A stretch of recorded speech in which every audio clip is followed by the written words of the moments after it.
O ateu nega a existência de Deus, o cético duvida apenas, e aquele que é um pouco incapaz de dizer se existe ou não essa possibilidade, que talvez exista Deus se aparecer para ele ou não, é o agnóstico. Mas a religião, ela dá um conforto muito grande. A religião é algo que conforta muito as pessoas, porque ela traz explicação, sentido moral, código de conduta, e ela me torna centro de um fenômeno. Você imagina você, que pode ser talvez uma pessoa inexpressiva, que não tem destaque material nem intelectual, você supor que o Criador do universo criou com um propósito e te ama de forma especial, acima de tudo, em alguns casos, como no catolicismo, designou um ser celeste só para você, que é o anjo da guarda. Isso lhe dá um empoderamento extraordinário. É fácil entender essa sedução. É difícil enfrentar um mundo no qual, de fato, eu não tenha importância alguma, e é lindo supor que eu, por mais insignificante que eu seja, há alguém que me ame e assim por diante, né? O senhor falou duas palavras que eu quero pegar. Assim, a primeira delas é conforto. De alguma maneira, Deus é conforto, né? Cada um enxerga o seu Deus, obviamente. Nós podemos tirar conforto de muitas coisas, do crack até Deus, do álcool até a ciência, né? Mas Deus é, dos confortos criados pela espécie humana, o mais eficaz, o mais amplo e o mais extraordinário, porque explica literalmente tudo. Por que que os bons sofrem? Basta ler o livro de Jó. Porque nasce uma criança sem cérebro. Por que que crianças boas têm câncer? Por que que casais felizes, fiéis, cumpridores de seus deveres são assassinados? Por que é que pessoas honestas vão à falência? E tudo isso pode ser explicado por um plano maior, ou kármico, ou divino, ou do destino do aprendizado.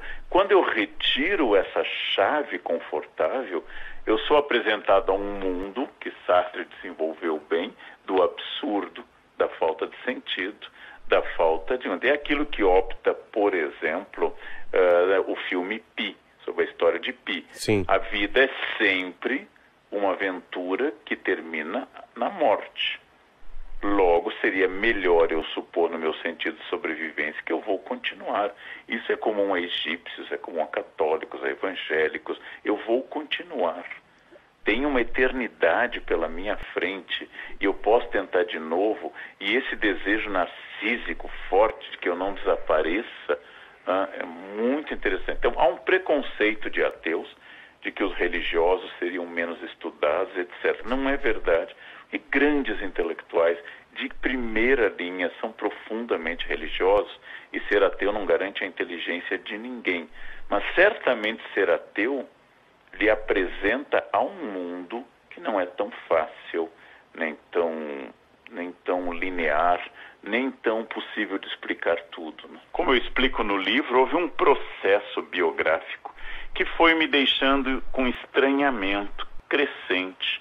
Na liturgia eu era muito católico, eu fui jesuíta, que foi tendo a sensação crescente de que não havia ninguém do outro lado. E um dia, simplesmente, essa sensação me dominou. Não nasceu de nenhuma decepção com a igreja. Na igreja católica eu conheci gente maravilhosa, devo muito a meus formadores, no Colégio São José, Freiras Franciscanas, na Companhia de Jesus. Muito do que eu sei, do que eu aprendi, tenho a ver com esses formadores, e sou muito grato a eles. Existem maus padres e más freiras, como há na universidade maus professores, e há nos casamentos maus pais, maus maridos e assim por diante. Então, eu não tenho nenhuma decepção grave com a igreja. O meu problema foi que foi deixando de fazer sentido. É quase um processo natural.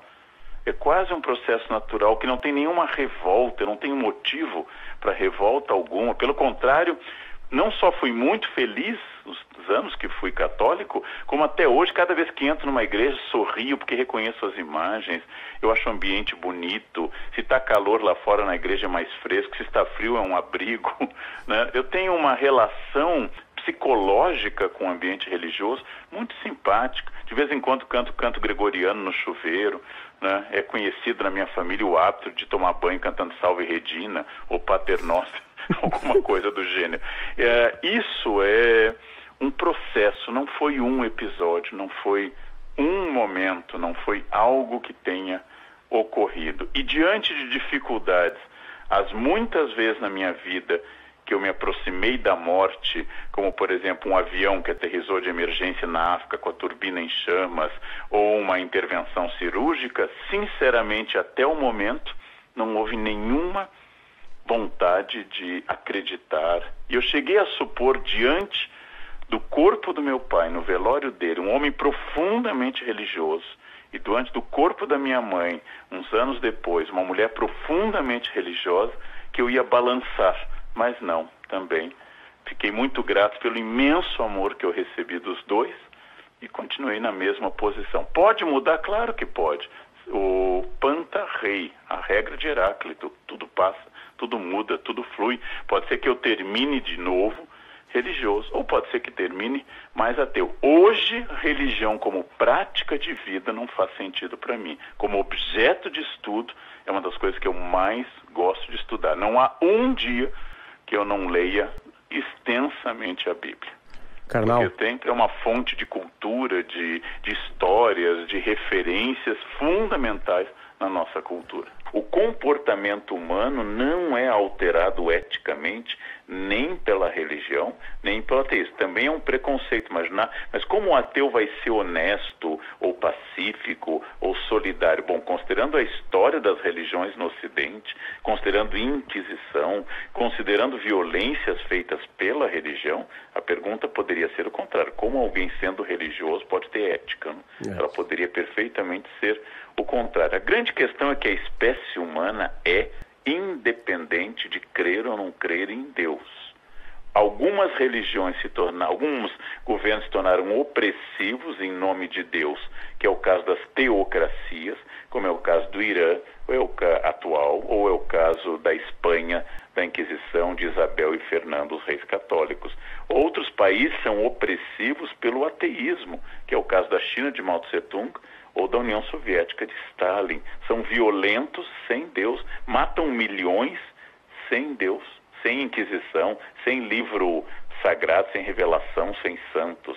E outros matam em nome de tudo isso. Então, o que precisa ser estudado é o fenômeno humano, independente de onde os seres humanos jogam as justificativas para suas dores, que pode ser um vício, pode ser uma produção, pode ser algo assim, ou pode não ser, né? Grandes artistas foram ateus e outros grandes artistas foram religiosos. Existem autores, escritores ateus e religiosos. O talento também é indiferente à fé ou à falta da fé. Há cientistas que foram decididamente ateus e há cientistas religiosos. Só para pegar um exemplo, Newton, um grande pai da física moderna, é um homem profundamente religioso.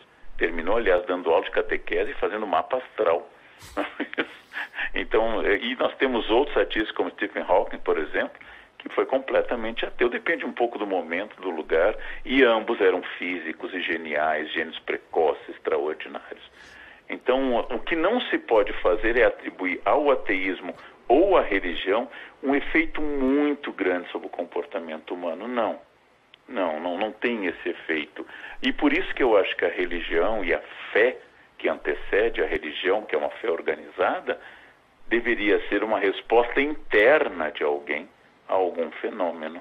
Distinguir entre quem diz Senhor, Senhor, quem conhece a lei, quem segue as Escrituras, quem paga o dízimo correto até do cominho, como diz na Bíblia, mas não respeita o próximo, mas não ama as pessoas, mas não vai ao encontro das pessoas.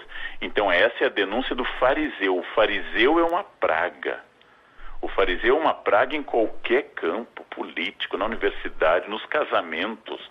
O fariseu é uma praga, porque ele diz uma coisa e faz outra. E ele ainda estabelece peso para o irmão, ele estabelece um constrangimento para o irmão, porque ele quer que os outros sejam o que ele não é e o que ele nem pode ser. Não? E aí essa é a grande questão, né? Agora, a sua convicção religiosa, de fato, é sua. É um privilégio seu que faz sentido para você. Talvez não faça para mais ninguém. E se você realmente é religioso, deve entender a frase de que na casa do meu pai há muitas moradas, que diz Jesus. Ou seja, que há muitas maneiras de seguir a Deus. Há muitas maneiras.